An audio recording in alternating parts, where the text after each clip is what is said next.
삼행의교회 예바라기 친구들 안녕. 네, 오늘도 5월 둘째 주 5월 12일 주일이 왔는데 우리가 함께 예배 잘 드렸으면 좋겠네요.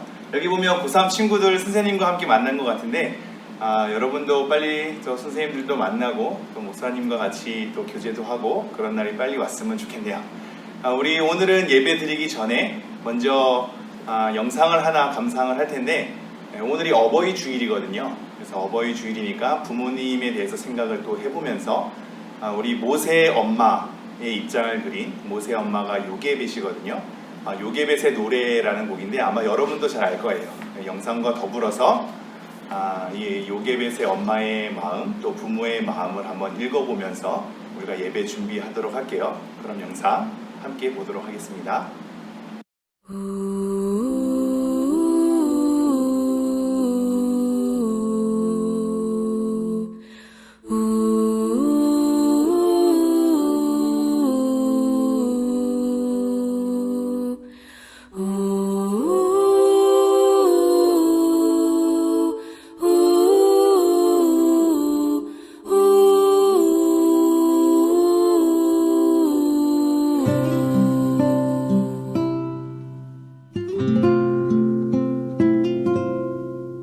작은 갈대 상자 물이 새지 않도록 역청과 나무진을 칠하네.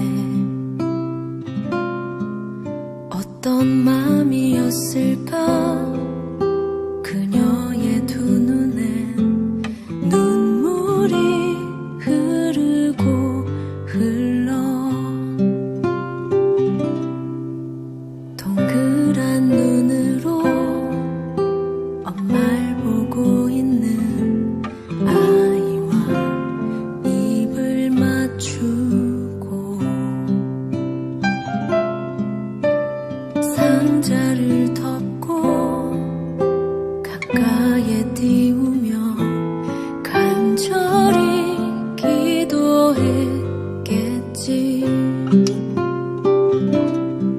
정처없이 강물에 흔들흔들 흘러내려가는 그 상자를 보며 눈을 감아도 보이는 아이와 눈을 맞추며 주저앉아 눈물을 흘렸겠지. 너의 삶의 창주인 너의 참 부모이신 하나님 그 손에 너의 삶을 맡긴다. 너의 삶의 창주인 너를 이끄시는 주 하나님 그 손에 너의 삶을 드린다.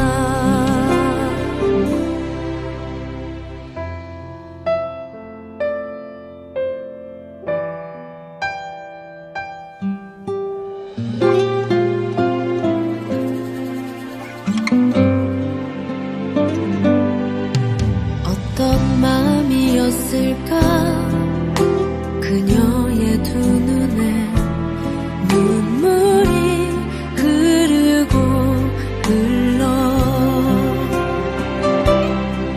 정처없이 강물에 흔들흔들 흘러내려가는 그 상자를 보며 눈을 감아도 보이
영상 잘 봤죠?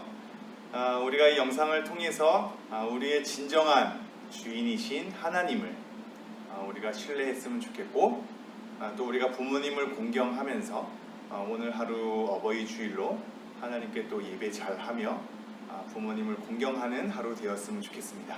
그럼 우리 다 같이 사도신경으로 우리의 신앙을 고백하도록 하겠습니다. 전능하사 천지를 만드신 하나님 아버지를 내가 믿사오며 그 외아들 우리 주 예수 그리스도를 믿사오니 이는 성령으로 잉태하사 동정녀 마리아에게 나시고 본디오 빌라도에게 고난을 받으사 십자가에 못 박혀 죽으시고 장사한 지 사흘 만에 죽은 자 가운데서 다시 살아나시며 하늘에 오르사 전능하신 하나님 우편에 앉아 계시다가 저리로서 산 자와 죽은 자를 심판하러 오시리라. 성령을 믿사오며 거룩한 공예와 성도가 서로 교통하는 것과 죄를 사하여 주시는 것과 몸이 다시 사는 것과 영원히 사는 것을 믿사옵나이다. 아멘. 함께 찬양하겠습니다.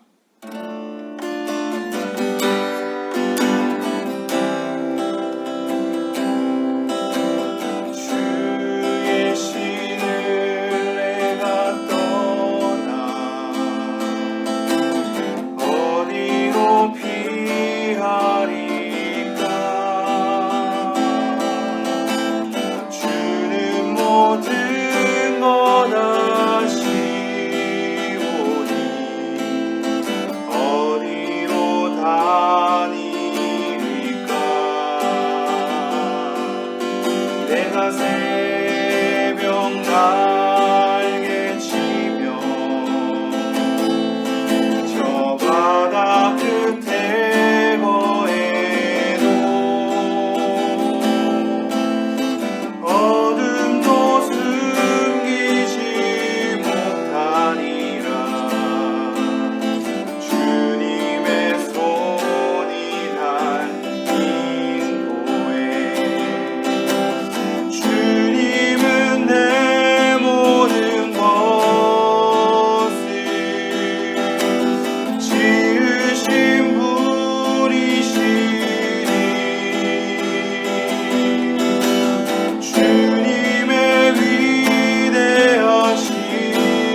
하나님 말씀 위해서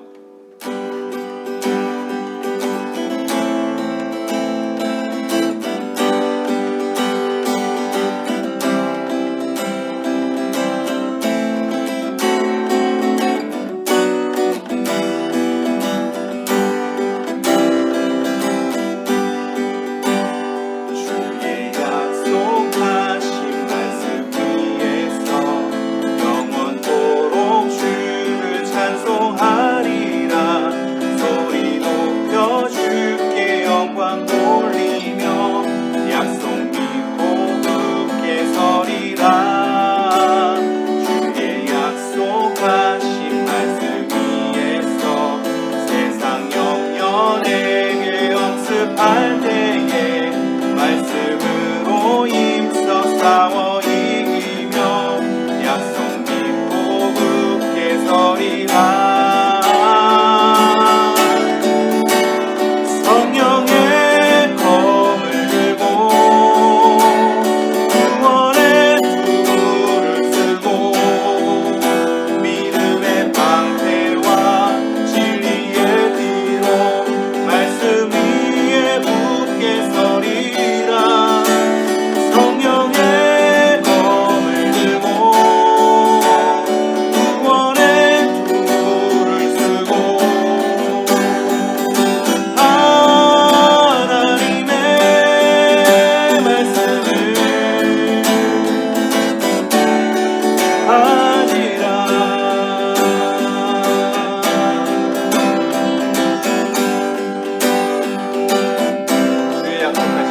주의 약속하신 말씀 위에서 영원토록 주를 찬송하리라.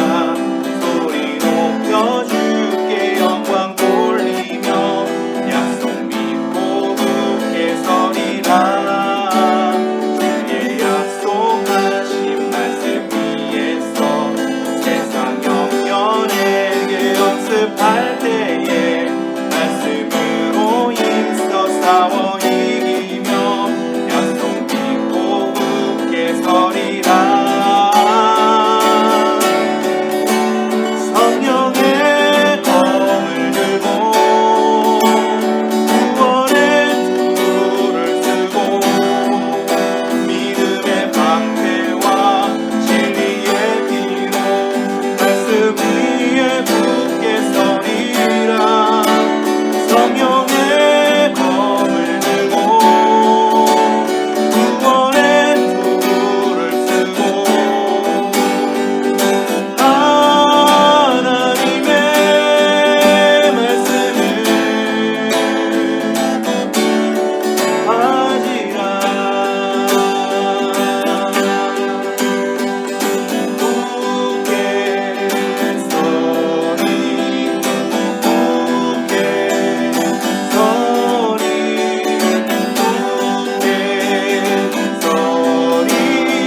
그 말씀 위에 굳게 서리라.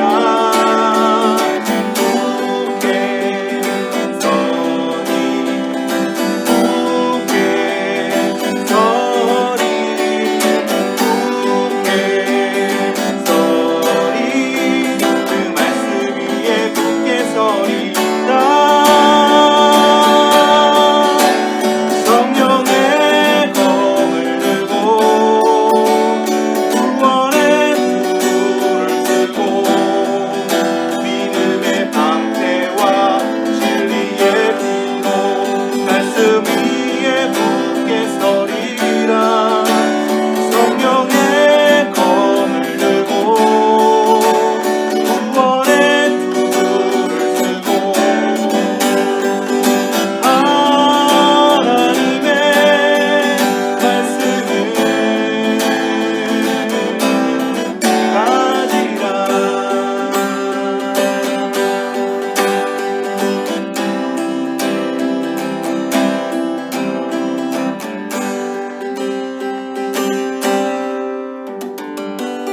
아멘.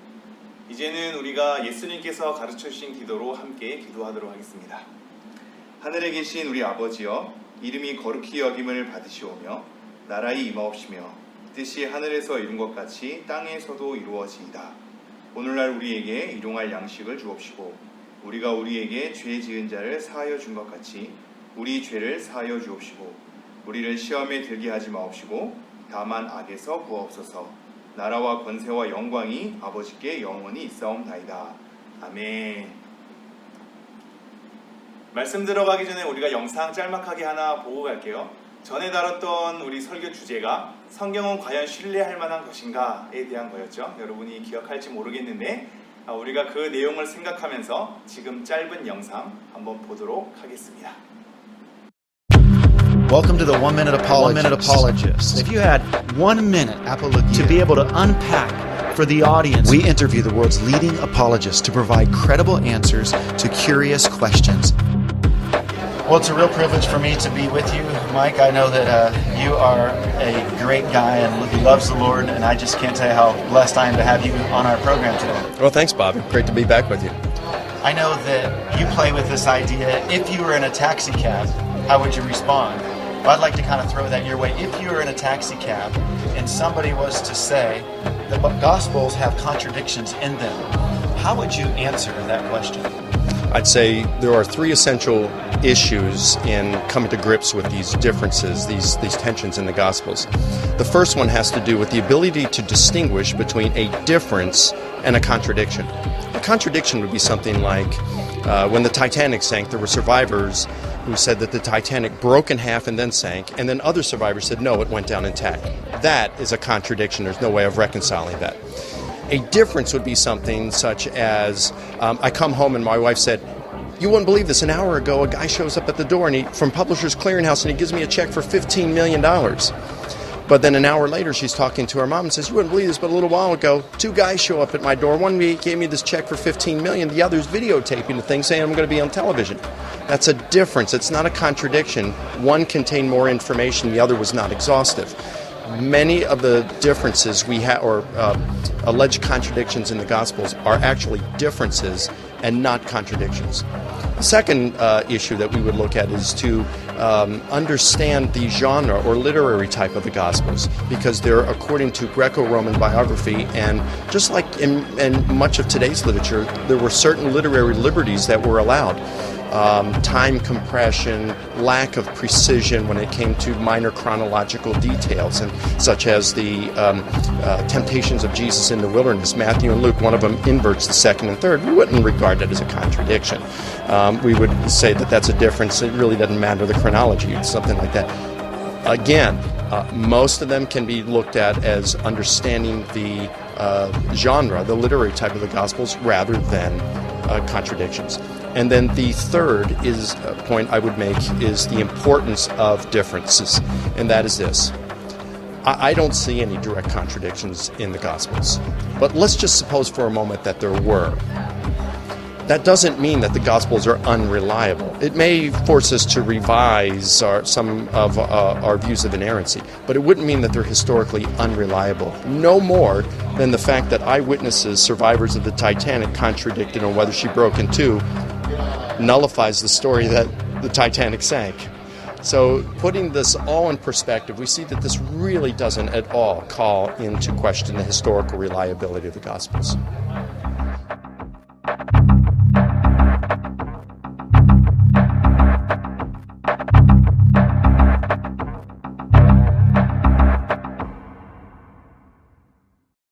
You mention the Bible, and in the book itself, you take a great deal of time to argue for its trustworthiness.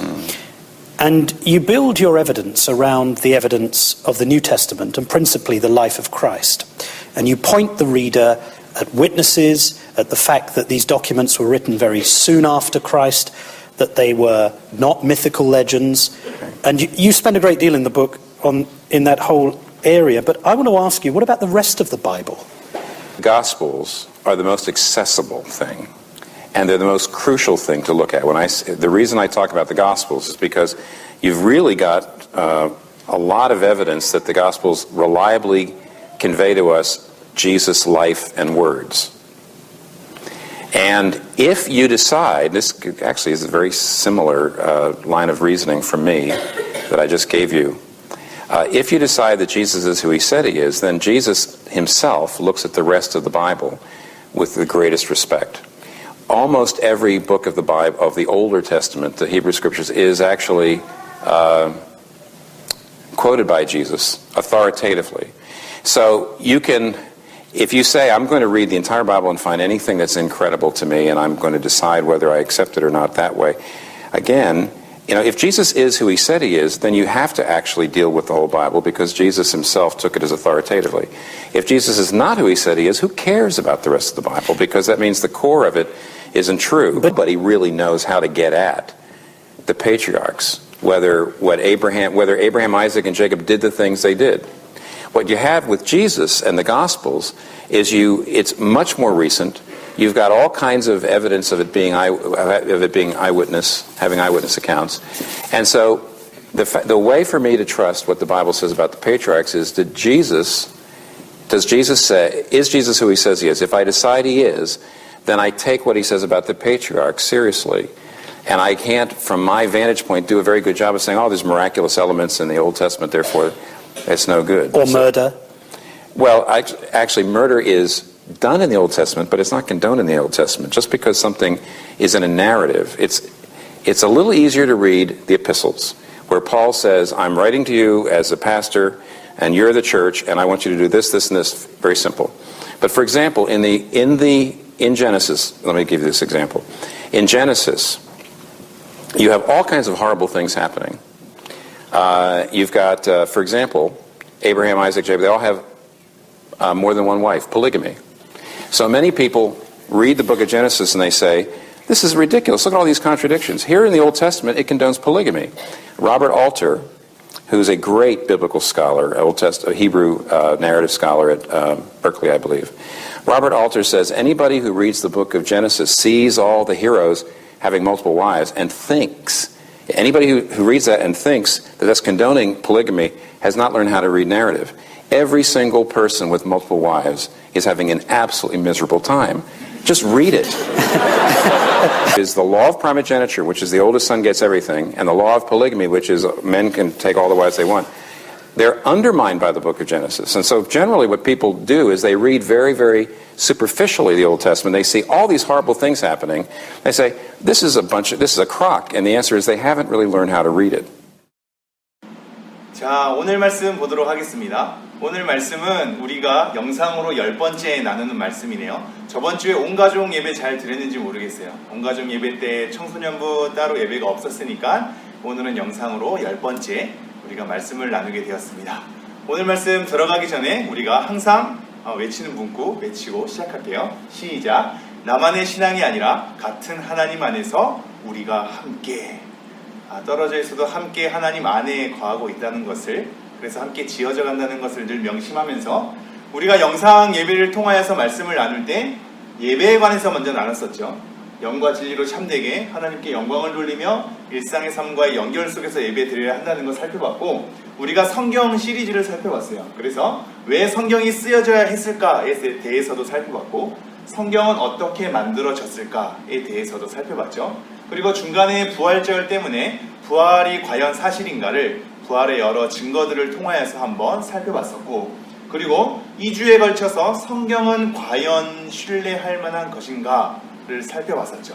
이렇게 성경 시리즈가 지금 이곳까지 흘러왔고, 오늘은 성경은 어떻게 읽어야 할까를 살펴볼 겁니다. 전의 내용은 따로 요약하지 않을게요. 그 내용에 대해서 궁금한 사람들은 다시 영상을 찾아봐서 충분히 이해했으면 좋겠고, 오늘은 성경 어떻게 읽어야 할까를 바로 들어가도록 하겠습니다. 자, 여러분, 성경은 어떻게 읽어야 할까요? 성경을 어떻게 읽어야 할까요? 읽기는 읽어야 하겠는데 어떻게 읽어야 할까요? 여러분이 잘 쓰는 말, 잘. 그렇죠. 잘 읽어야 하죠. 농담조로 이렇게 얘기했지만 정말로 잘 읽어야 해요. 성경은 아주 잘 읽어야 합니다. 왜냐하면 잘 그것을 못 읽게 되면 잘못할 수도 있기 때문이죠. 목사님의 이 라임을 한번 보십시오. 잘 못하면 잘못하거든요. 그러니까 잘 읽어내야 하는데 잘 읽어내지 못하면 잘못을 범하는 거예요. 그릇된 마음과 그릇된 생각, 그릇된 삶을 살게 되는 거죠. 잘 읽어내지 못하면 그릇된 생각과 삶을 낳게 되는 것 때문에 우리는 잘 읽어내야 합니다. 그러면 우리는 이렇게 생각할 수 있죠. 잘 못 읽으면 잘못하게 된다면 귀찮은데, 우리 요즘에 귀차니즘 되게 많잖아요. 귀찮은데 그러면 그냥 읽지 않는 게 좋지 않을까요? 여러분, 이렇게 되면 어떻게 되냐면 더 잘못을 범할 수도 있어요. 우리의 생각은 전혀 수정되지 않고 우리의 삶도 전혀 수정되지 않은 채 하나님이 원하시는 것이 무엇인지를 전혀 생각해 보지 않은 채 우리는 그냥 우리의 관성에 따라 그렇게 흘러가겠죠. 우리의 삶이 잘못되지 않도록 우리는 성경을 읽어야 하고, 그것이 또한 잘 읽도록 우리는 계속 애써야 합니다. 잘못된 성경 읽기는 우리의 삶과 신앙에 나쁜 폐해들을 일으키기 때문이에요. 잘못된 성경 읽기가 우리의 삶을 잘못되게 하고 우리의 신앙을 잘못되게 하거든요. 이것이 좀 중요하죠. 우리가 성경을 잘못 읽어내면 흔히 요즘에 또 많이 대두된 수많은 이단들로 빠질 위험성도 있죠. 이단들은 모든 게 다르지 않거든요. 같은 것은 굉장히 좀 같아요. 근데 곁길로 다른 것들이 나아가죠. 그래서 우리가 그것을 들으면 충분히 유혹당하게 되고 미혹당하게 되기도 해요. 성경의 내용을 가지고 말하기 때문인 거거든요. 근데 그들은 성경을 잘못 읽어내는 특징들이 있어요. 그래서 우리가 성경을 잘못 읽어내면 이러한 이단들처럼 빠질 수도 있고, 이 이단으로 빠지지 않는다 할지라도 우리의 삶은 잘못된 삶으로 점차 늘어나게 돼요. 우리가 원하는 것들만 읽어내고 싶어하고 우리가 생각하고 싶은 방식대로만 성경을 취하게 되고, 성경 이것저것을 뽑아내서 내가 원하는 대로 다 껴맞추기도 하고, 그래서 내가 원하는 하나님을 만들어내기도 하고 내가 원하는 신앙의 생활을 만들어내기도 해서 우리의 삶과 신앙이 우리가 성경을 잘못 읽어내는 거에 따라 조금씩 더 망가지게 되는 결과가 나타나기도 해요. 심각하죠. 성경을 잘못 읽는 것이 이러한 삶을 낳을 수도 있구나를 우리 명심해야 돼요. 우리의 신앙이 골마가는 것은 성경을 잘못 읽어내고 있기 때문이 아닌가. 우리의 삶이 극단적으로, 또 신앙적으로도 극단적으로, 또는 편협하게 파편적으로 흩어져 버리면서 이렇게 왜곡되는 것은 성경을 제대로 보지 않았기 때문이 아닌가를 우리는 항상 염두해야 돼요. 그래서 잘못된 성경 읽기는 잘못된 삶과 잘못된 신앙, 이 바른 신앙이 아니라 잘못된 신앙을 낳을 수도 있다. 이 부분에 대해서 여러 가지 얘기할 수 있지만 간단하게 이렇게만, 잘못된 삶과 잘못된 신앙, 그런 여러 폐해들을 낳을 수 있다라는 것으로만 우선 우리가 한번 정리해 보도록 할게요. 자, 그렇다면 잘못된 삶, 우리가 잘못된 관점과 잘못된 습관, 잘못된 욕망을 가지고 있을 때 이것이 잘못된 성경 읽기를 낳기도 해요. 아까 방금 목사님이 얘기했죠. 잘못된 성경 읽기는 우리의 삶과 신앙의 폐해들을 가져온다. 그래서 잘못된 성경 읽기가 잘못된 삶을 낳기도 하고, 잘못된 삶이 잘못된 성경 읽기를 낳기도 해요. 그러니까 이것이 긴밀하게 연결되어 있거든요. 우리가 성경을 잘못 읽는 것 때문에 이러한 삶으로만 되었다라고 말하기에는 이 우리의 삶이 먼저 잘못된 경우도 있어. 그러니까 성경을 잘못 읽을 수밖에 없게끔 우리의 잘못된 시각이, 잘못된 관점이, 잘못된 마음이, 잘못된 태도와 삶의 자세가 잘못된 성경 읽기를 낳기도 하는 거예요. 그래서 서로 영향을 주는 거야. 잘못된 성경 읽기가 잘못된 삶을 낳기도 하고, 잘못된 삶이 잘못된 성경 읽기가 맞게끔 합리화시키기도 해서 우리는 이 굴레 속에서 계속 잘못을 범하면서 우리의 삶과 신앙이 점점 피폐해져 가기도 하죠. 자, 그럼 우리는 잘 읽어야죠, 그죠? 이러한 잘못된 삶과 잘못된 성경 읽기의 패턴 속에서 우리는 성경을 잘 읽어내야 하는데, 그렇다면 잘 읽어내는 것은 무엇일까를 볼 때 이 두 가지를 전복시키면 되는 거야. 즉, 잘못된 관점과 습관을 좋은 관점과 좋은 습관으로 잘 고쳐 나아가는 거고, 잘못된 성경 읽기를 잘 읽도록 고쳐 나아가는 거예요. 그러므로 우리는 잘 읽기는 잘못된 성경 읽기를 올바르게 읽는 것과 더불어서 우리의 잘못된 관점과 잘못된 삶의 자세, 마음가짐들을 올바르게 고쳐나가는 두 가지 작업이 같이 병행되어야만 해요. 우리가 잘못 읽는 것은 잘못 읽는 방법만이 아니라 잘못된 삶의 시각과 자세가 겸하여서 겹쳐 있기 때문이에요. 그래서 이 두 가지가 수정되지 않는 이상 우리는 잘 읽어낼 수 없죠. 그래서 우리는 항상 명심해야 돼요. 우리의 삶과 우리가 성경을 취하는 태도, 그 방법들을 올바르게 해야 잘 읽어낼 수 있다. 오늘은 이것을 한번 얘기할 건데, 이것을 얘기하기 위해선 다뤄야 할 것들이 사실 많아요. 목사님이 여러분과 지금 이 주제로 다루려고 했을 땐 간단하게 하려고 했었는데, 목사님도 여러분을 위해서 공부하고 알아보고 여러 자료를 취합하다 보니까 이것이 굉장히 깊고 굉장히 넓고 다양하다는 걸 알게 되었어요. 그래서 바른 태도와 자세에 대한 부분, 바른 관점에 대한 부분, 다양한 접근 방식, 그것을 읽어내는 다양한 접근 방식, 그리고 읽어낼 수 있는 실제적인 여러 방법들까지 다 다루면 굉장히 이 양이 방대해져요. 그래서 오늘은 이 모든 것을 깊숙하게 다 다루지 않고 나중에 시간이 되면 그 부분을 좀 더 구체적으로 다루기로 하고, 오늘은 간단하게 그 흐름들만 좀 살펴보도록 할 거예요. 자, 먼저 우리가 살펴봐야 될 게, 여러분은 벌써 이제 이렇게 가면 잘 읽으려고 하는데 너무 어려워요 라고 하죠. 사실상 그래요. 여러분이 많이 어려워서 그런 거죠.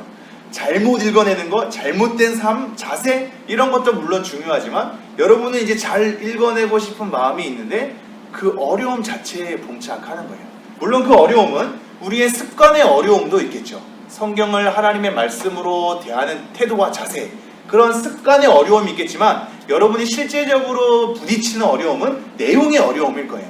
습관의 어려움도 있지만 내용의 어려움이 여러분에게 더 강하게 와닿는 거죠. 막상 읽으려고 하니, 성경을 피려고 하니, 또한 성경을 잘 읽겠다고 다짐하려고 하니 성경이 너무 어려운 거예요.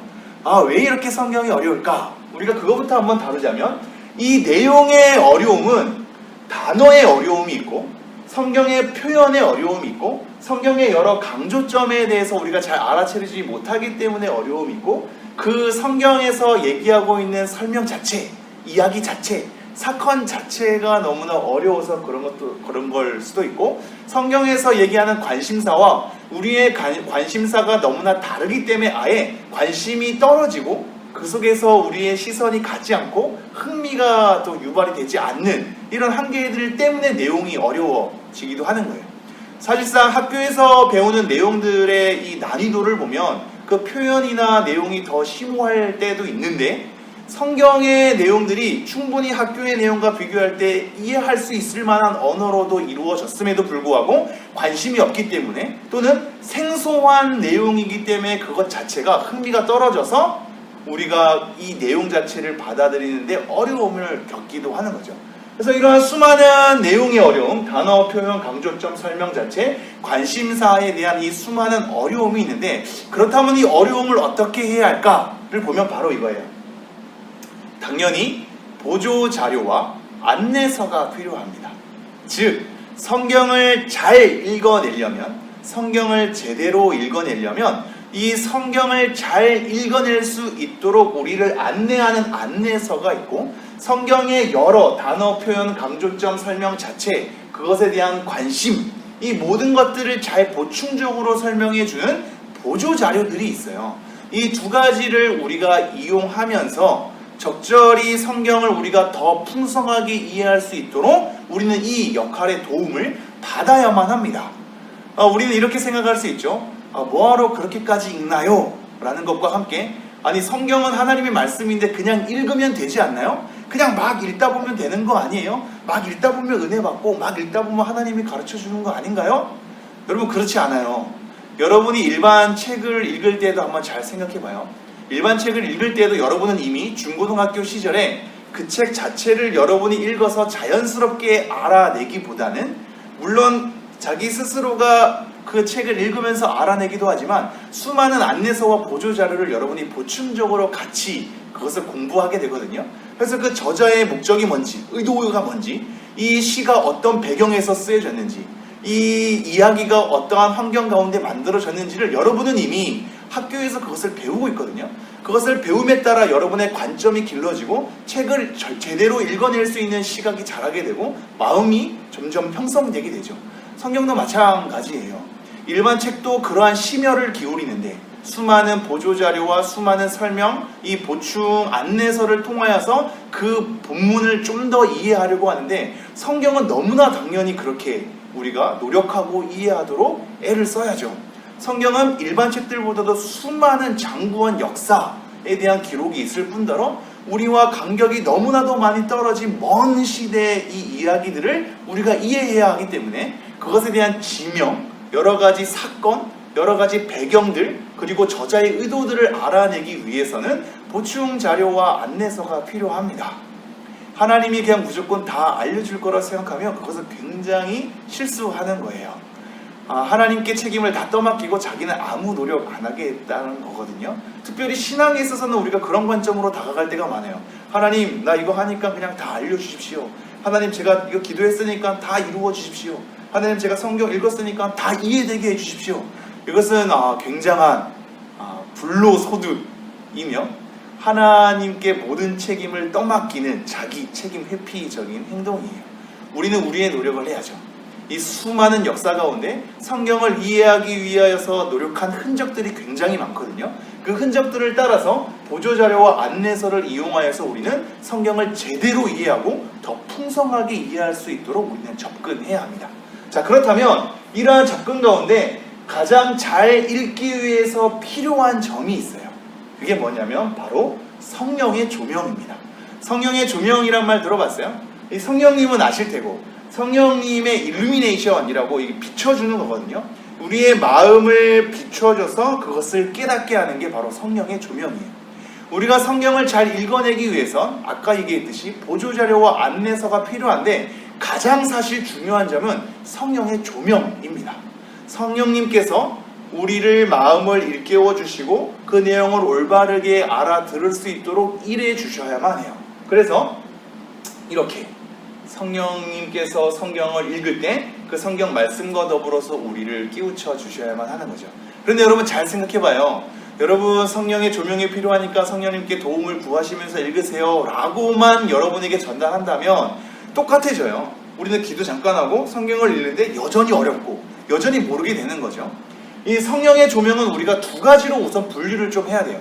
첫 번째는 성령님께서 이 믿음이 있는 친구들에게 그 아이의 마음속에 거하시는 우리와 함께하는 성령님이 우리를 진리로 인도하는 역할을 하거든요. 성령님의 역할 중에 하나는 우리를 진리로 인도하는 거예요. 그래서 믿음이 있는 친구가 성경을 읽을 때에는 성령님의 도우심을 구하면서 성령님께서 이 말씀을 통해 조명해 주시기를 바라면서 읽어야 되는데, 이때의 성령의 조명은 특별한 성령님의 일하심에 따라 특별한 감동을 받고 특별한 깨달음을 얻고 특별한 은혜를 입어서 성령님께서 나타내 주시는 하나님의 뜻을 우리가 알게 되는 경우예요. 그런데 우리는 성령의 조명을 이것만 알아요.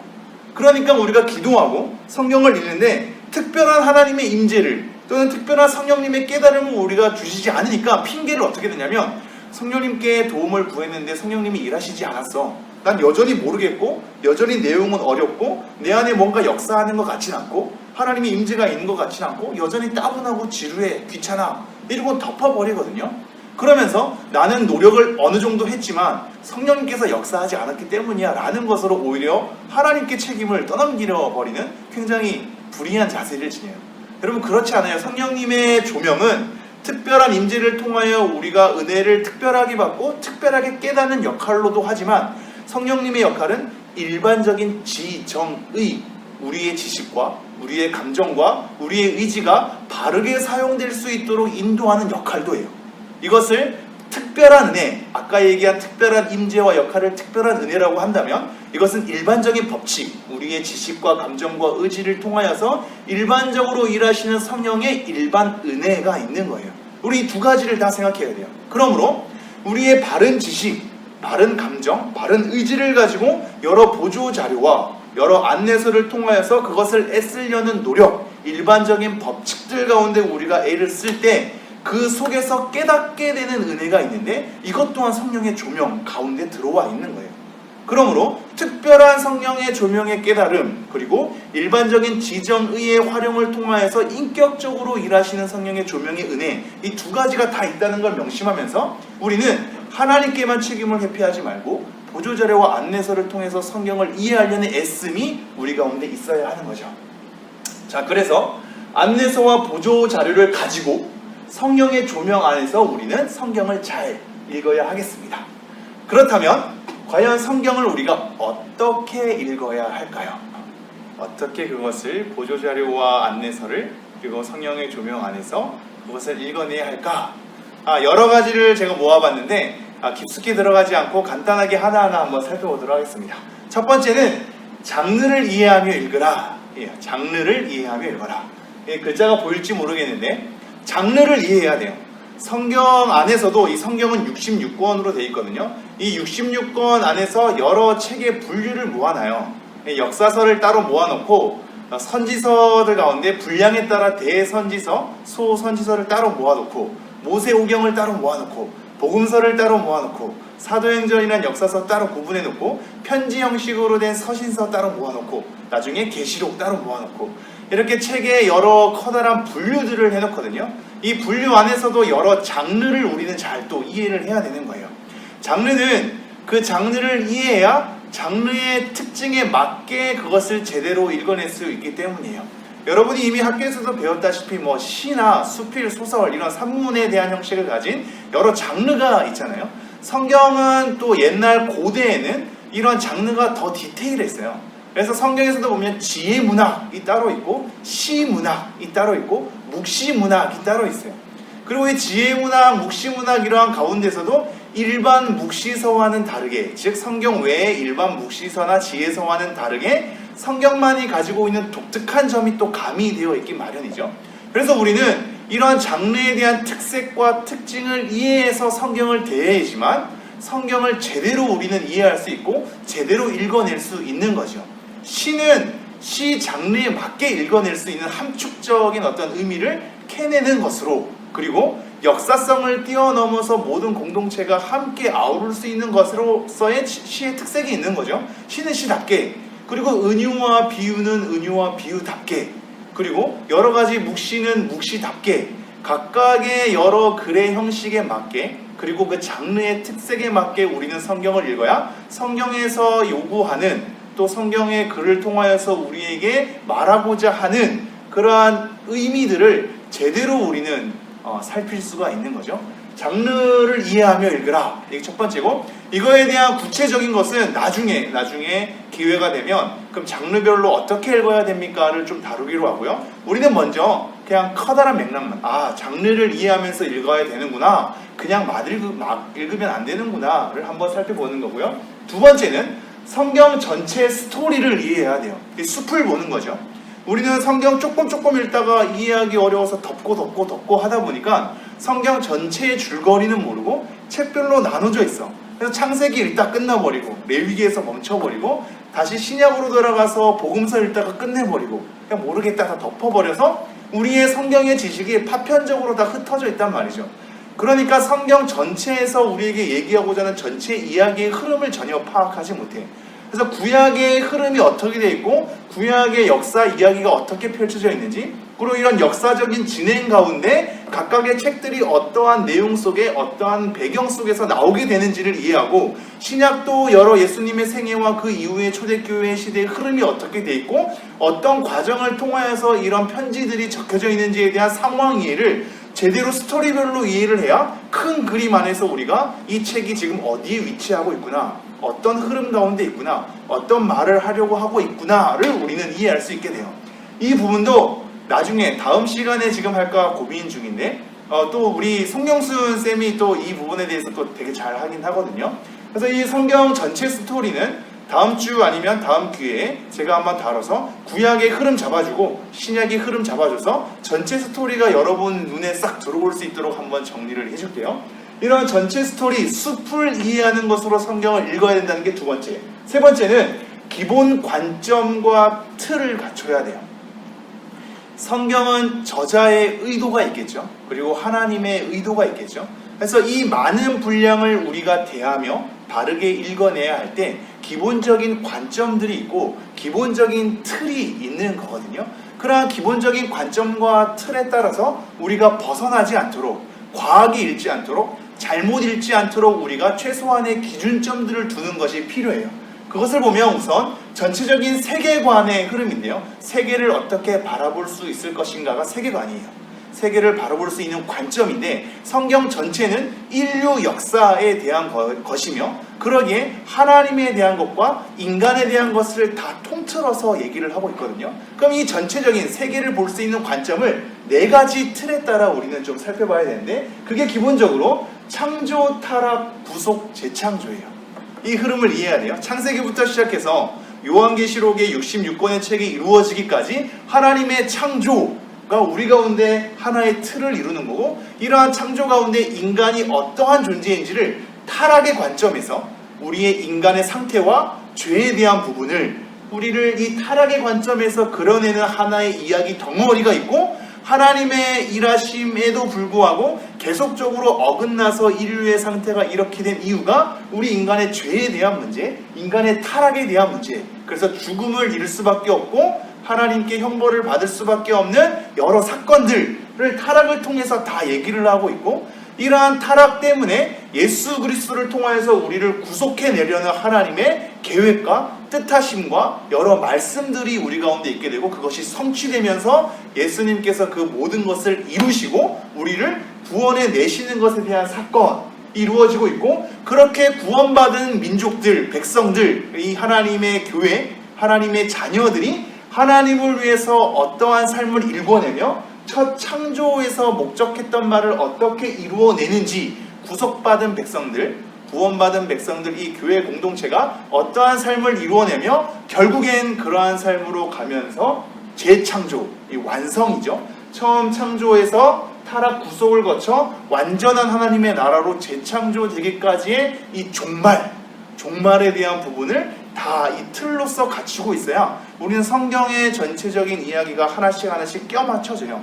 하나님의 창조부터 시작해서 타락한 인류, 구속을 베풀어 주시는, 그래서 예수 그리스도를 우리에게 보여주시고 이 예수 그리스도를 중심으로 한 교회 공동체를 이루어서 선한 삶을 이루어내면서 하나님의 종말의 때에 하나님이 이루시는 그 완성된 하나님의 나라를 향해서 달려나가고 있는 과정 가운데 우리가 살아가고 있다는 이 이해, 이 기본적인 세계를 보는 관점, 그 틀을 가지고, 이 기본 관점을 가지고 성경을 읽어야 돼요. 그래서 창조, 타락, 구속, 재창조의 이 기본 틀은 성경을 하나씩 이해하는데 아주 중요한 틀이 됩니다. 이 부분도 나중에 좀 더 세밀하게 얘기할 수 있으면 한번 얘기하도록 할게요. 자, 그렇다면 다시 한번 세계를 정리하면, 장르를 이해하면서 읽어야 되고, 성경 전체의 스토리를 이해하면서 읽어야 하고, 기본적인 관점과 틀을 갖추면서 읽어야 한다. 자, 네 번째는 삼위 하나님을 읽어내야 해요. 자, 성경의 가장 중요한 점인데요, 성경은 우리가 왜 쓰여져야만 했을까를 살펴봤을 때 하나님의 계시였잖아요. 그죠? 하나님이 하나님의 존재를 나타내는 거야. 하나님이 어떠한 분이신지를 우리에게 일러주는 거야. 이러한 하나님에 대한 중심적인 읽어내기가, 즉 하나님 중심으로서 읽어내는 것이 우리에게 굉장히 중요해요. 성경은 성경 인물들을 부각하지 않아요. 특별한 어느 나라를 부각하는 게 아니야. 특별한 어느 사건만을 부각하는 것이 아니라 여러 인물을 들어쓰고 여러 나라를 들어쓰고 여러 사건들을 들어 사용하여서 하나님이 어떠한 분인지를 우리에게 알려주는 것이 성경의 가장 중요한 의도이고 목적이에요. 하나님을 아는 것이 가장 중요한 거야. 하나님이 어떠한 분인지, 하나님이 무슨 일을 하셨는지, 그래서 어떠한 것을 의도하고 있으며 어떠한 것을 목적하고 있으며 어떠한 것을 우리에게 요구하시는지, 하나님이 얼마나 위대하시며 얼마나 큰 분이시며 얼마나 신실한 분이신지, 얼마나 사랑이 충만하신 분이시며 얼마나 공의로우신 분이신지, 얼마나 선으로 가득 찬 분이신지, 하나님의 계획하는 바가 무엇이며 그것을 어떠한 방식으로 이루어내는지를 고스란히 삼위 하나님, 성부 하나님과 성자 예수님과 성령님이 누구시며 어떠한 일을 했는지 그 존재와 사역, 이것이 가장 초점이 돼야 돼요. 저는 요셉이 되겠습니다, 저는 다윗이 되겠습니다, 이런 성경 인물들이 먼저가 아니란 말이야. 성경을 통해서 내가 잘 살고자 있는 것이 아니에요. 우리 집안이 잘 되고자 있는 것이 아니야. 내가 나중에 훌륭한 사람이 되고자 있는 것이 아니야. 내가 나중에 엄청난 위대한 사람이 되고자 하나님을 이용해 먹는 것이 아니란 말이에요. 내가 복받기 위한 삶이 무엇인가를 목적하고 성경 자체가 중요한 거야. 하나님이 우리에게 하나님이 어떠한 분이신지를 알려주고자 성경을 우리에게 허락하셨기 때문이죠. 그러니까 그래서 하나님의 목적은 하나님을 아는 것에 있어. 하나님이 어떠한 분인지. 그게 성경에 기록된 목적이죠. 그럼 그 목적에 따라 읽어낼 때 하나님 중심으로 성경을 읽어야 돼요. 그 어떠한 것은 다 부차적이야. 삼위 하나님을 아는데, 삼위 하나님을 경외하는데, 삼위 하나님을 사랑하고 즐거워하는데 우리의 성경 읽기에 가장 중요한 목적이 있는 거죠. 그 다음 5번째는 그러기에 하나님의 심정과 의도를 읽어내야 돼요. 하나님이 지금 이 사건을 통해서, 이 이야기를 통해서, 이 성경 인물을 통해서, 하나님이 하시는 이 일을 통해서 하나님의 마음이 어떤지를 우리는 읽어내야 해요. 성경을 대할 때는 이게 뭔 내용이야가 아니라 하나님이 지금 어떠한 마음이신 건가, 하나님이 무엇을 원하시는 건가, 하나님의 심정이 어떠한 것인가를 우리는 이 사건들을 통해서 읽어내야죠. 그래서 오늘날의 이야기가 아니라 고대 이야기잖아. 고대 이야기임에도 불구하고 옛날 이야기로 성경이 덮어지는 것이 아닌 이유는 그 옛날의 사건을 통해서 하나님이 어떠한 분이고 어떠한 마음인지를 오늘날의 우리에게도 계속적으로 알려주기를 원하시는 하나님의 마음이 담겨 있기 때문이에요. 그래서 우리는 옛 사건이 그냥 옛날에 끝나는 사건이 아닌 거지. 우리에게도 동일한 사건이 되고 그 사건을 통해서 나타내시는 하나님이 오늘날 우리가 섬기는 그 하나님이기 때문에 하나님을 이해하는 하나의 사건이 되는 거죠. 그래서 하나님의 심정을 읽어내야 되고 하나님의 의도를 읽어내야 돼. 하나님이 어떠한 것을 우리에게 요구하시고자 하는지, 어떠한 것을 말씀하시고자 하는지, 어떠한 것을 명령하고자 하며 우리가 어떤 삶을 살기를 원하시는지 하나님의 그 의도를, 하나님의 목적을 우리가 읽어내서 그 목적대로 읽어내야 돼요. 하나님이 성경을 통하여서 우리에게 말하고자 하는 대로 읽어내야 돼. 우리의 사상을 막 집어넣는 것이 아니라, 우리가 읽고 싶은 대로 막 읽는 것이 아니라, 내키는 대로 막 읽는 것이 아니라 하나님이 의도한 대로, 하나님이 목적한 대로 성경을 읽어내는 것이 바르게 성경을 읽어내는 하나의 방법입니다. 자, 6번째는 그래서 과거와 현재와 미래의 사건들을 우리는 하나로 다 와닿게 돼야 돼요. 오늘날 우리에게는 과거의 사건, 미래의 사건이 다 우리와 관련 있는 것으로, 그래서 그들과 우리, 예전에 과거에 있었던 그들, 사도들, 과거에 있었던 선지자들, 과거에 있는 여러 성경 인물들이 우리와 연결되고 우리가 또한 미래의 하나님의 백성들과 연결되는, 그래서 우리는 한 하나님 안에서 함께 있는 거야. 모든 과거, 현재, 미래의 역사하시는 한 하나님을 섬기기 때문에 과거의 그들이 우리와 함께인 거고, 과거의 사건이 우리와 같은 사건인 거고, 미래의 그들 또한 우리와 함께인 거고, 미래의 사건 또한 우리와 관련이 있는 한 하나님 안에서 과거, 현재, 미래가, 그들과 우리가 다 연결되는 상태로서 성경을 읽어내야 합니다. 자, 그렇다면 이러한 과거, 현재, 미래를 알기 위해선 그러한 역사적인 배경들도 우리는 살펴봐야 할 거고, 그들의 문화 또한 알아내야 하겠죠. 옛날 시대의 기록물들이 있기 때문에 옛날의 문화적인 역사적인 배경을 띠고 성경이 기록되게 되어 있거든.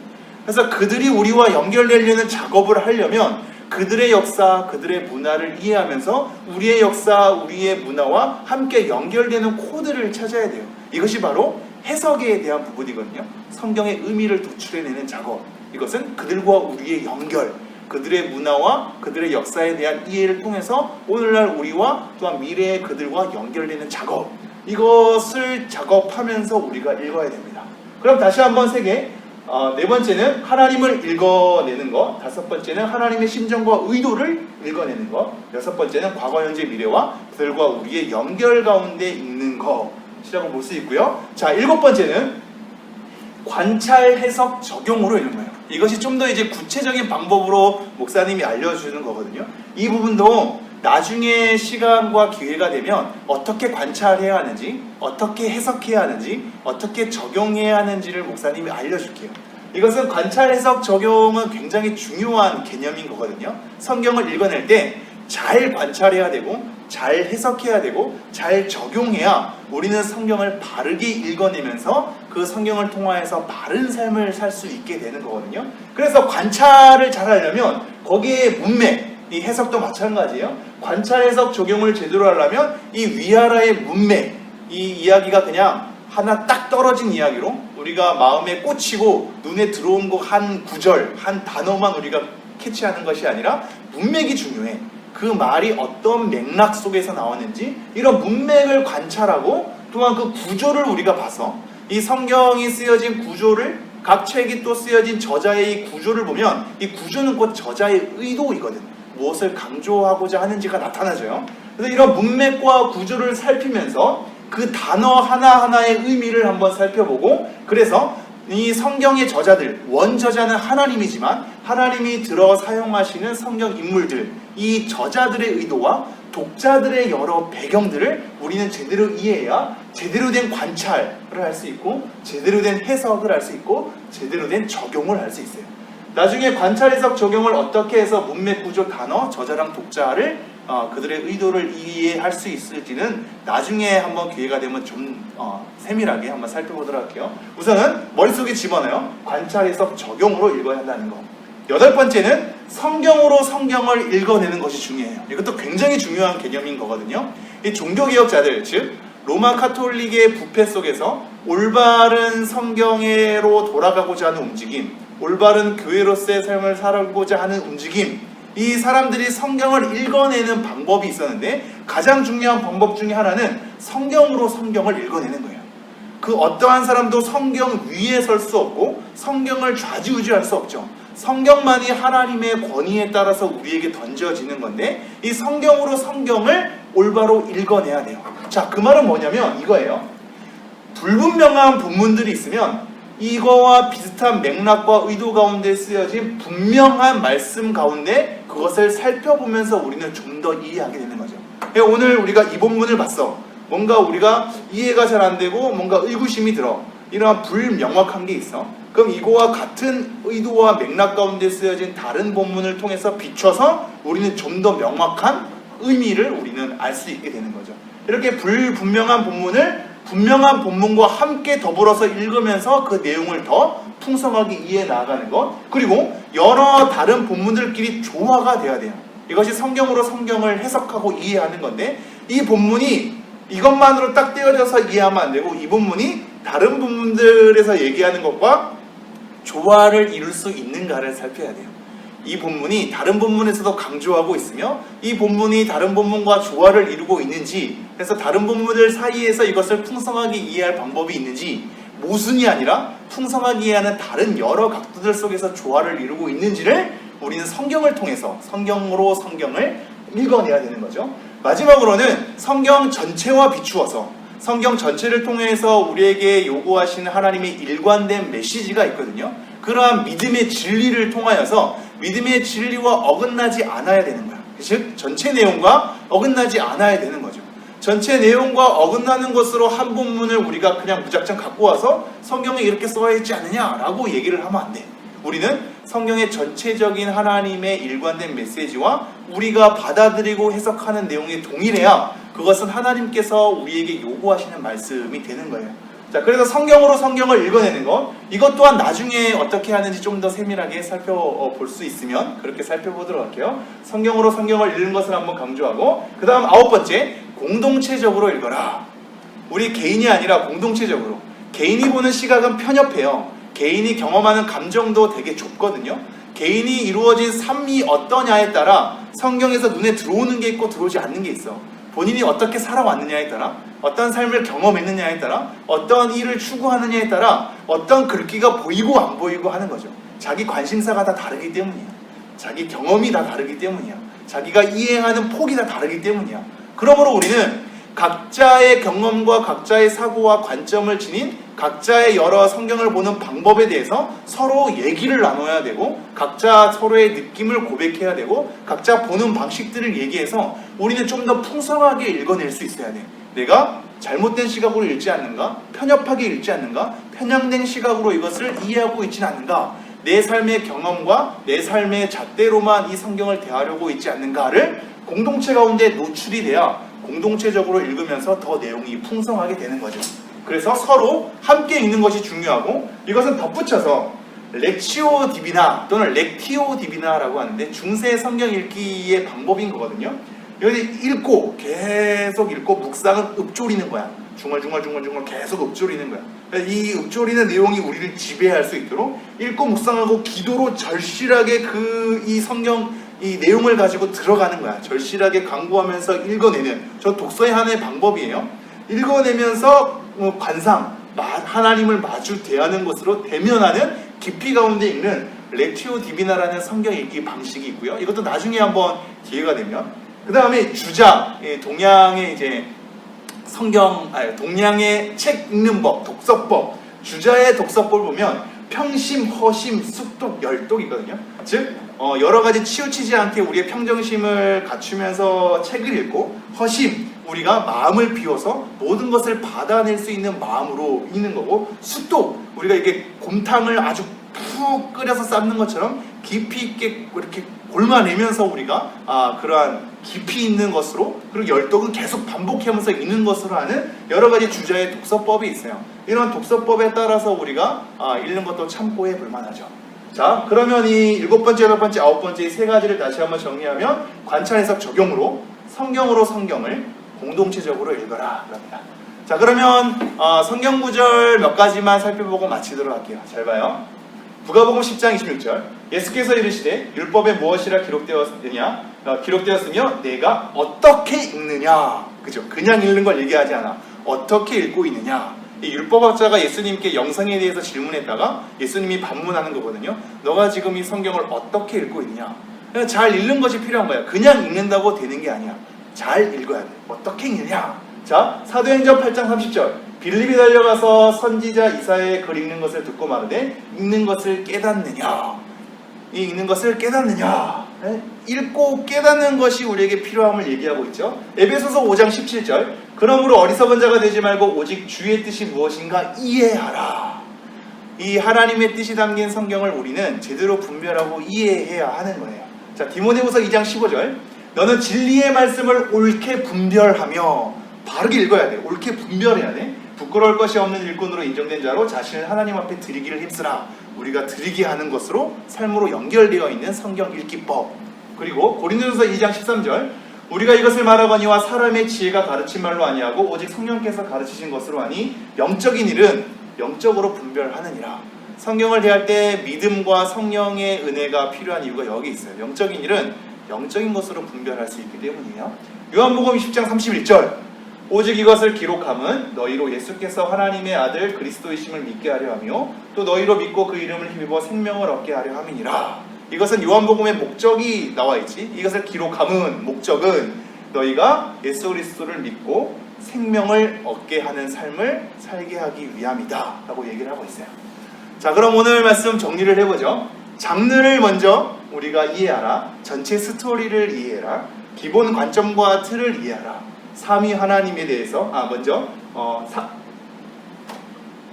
기본 틀, 관점과 틀을 이해하라. 삼위 하나님에 대해서 먼저 중심으로 살펴라. 하나님의 심정과 의도를 읽어내라. 과거, 현재, 미래, 그리고 그들과 우리 사이의 연결 가운데 성경을 읽어라. 그리고 관찰, 해석, 적용으로 읽어내라. 그리고 성경으로 성경을 읽어내라. 그리고 마지막 공동체적으로 읽어내라.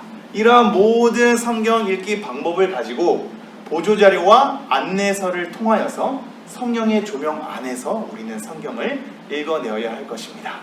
오늘 말씀 여러분에게 어땠는지 모르겠네요. 많은 것을 알려주고 싶어서 다 갖고 왔는데 나중에 중간중간 중요한 것들은 세밀하게 다룰 수 있는 기회를 다시 한번 갖도록 할게요. 이 커다란 맥락 안에서 이러한 성경 읽기 방법이 있다는 것을 명심하면서 성경을 바르게 잘 읽어내는 여러분 되었으면 좋겠습니다.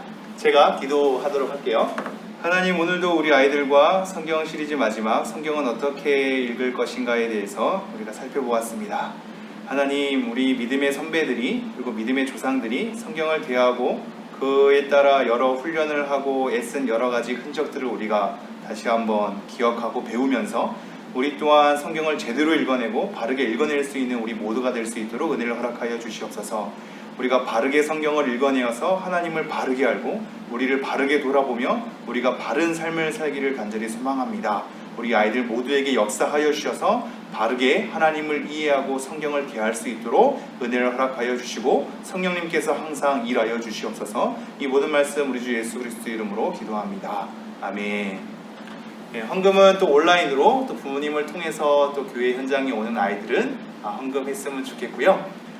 우리 예수님께서 항상 우리를 위해서 좋겠고요.